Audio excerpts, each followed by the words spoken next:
layers.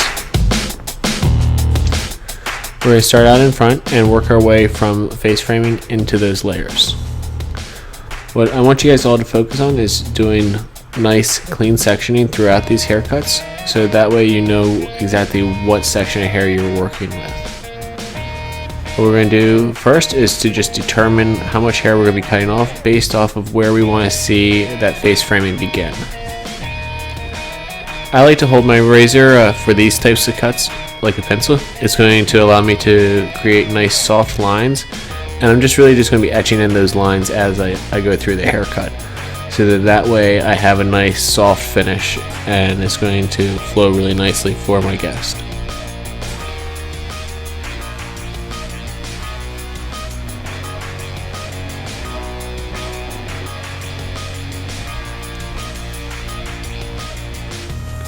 Whenever doing your sectioning, you always want to make sure that your razor is pointed away from the hair, so that way if the hair does touch your razor, it's touching the back blunt side and not the front sharp side.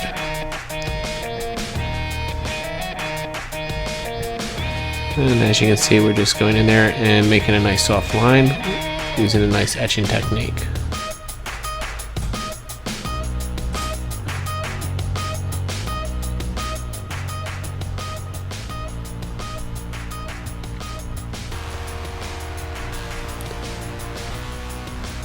Something to remember, that as you're taking your section for your razor cut, you're going to want to make sure that as soon as you see your guideline fall out, you realize that that's your guideline and that that's where you're going to be cutting, but that you don't need to worry about the hair that falls out. You don't ever want to chase anything that's falling out of your section, because if you cut that, chances are you're going to be putting a hole in that haircut.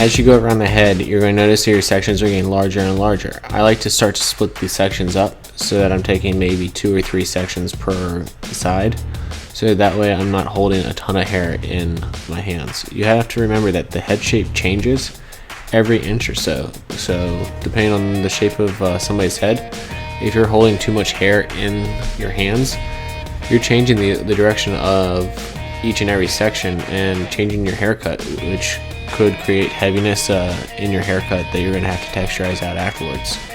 So it's just going to be better to take smaller sections now and do less refining work.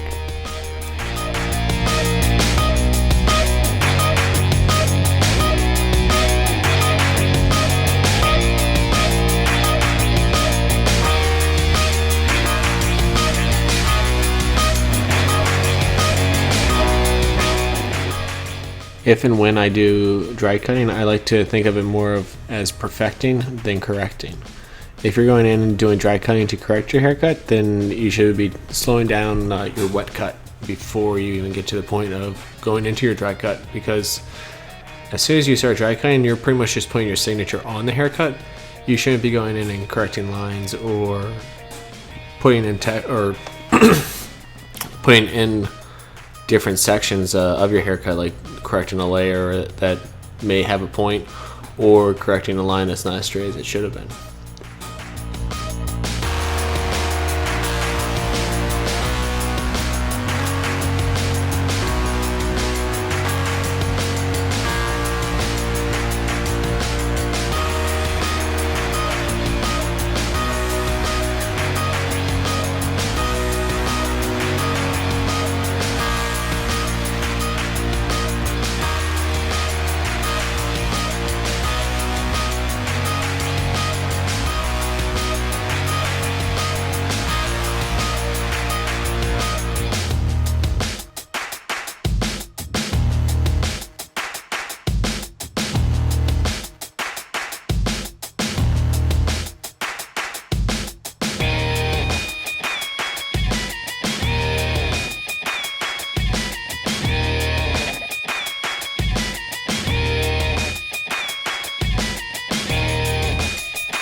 So when we start our sectioning for the right side of our head, the lighter side of our head, we're just going to take a piece from the left side or your heavy side and use that as our guideline. So that way we can work our way around. We're keeping this side at a lower elevation because she has less hair on that side. If you take it at the same elevation and remove the same amount of weight as you did on the heavier side, her bottoms, like the bottoms of her hair, like the perimeter, is going to be very like fray and very soft and almost like maybe see-through or look like she needs to get a haircut. And we don't want that to happen. So like, we want to have like a good density around the perimeter and have the layers framing around her face, but not to the point that it's going to make her hair look thin. So we're keeping that elevation nice and low, and we're going to be taking off like just a little bit less than we did on the heavier side.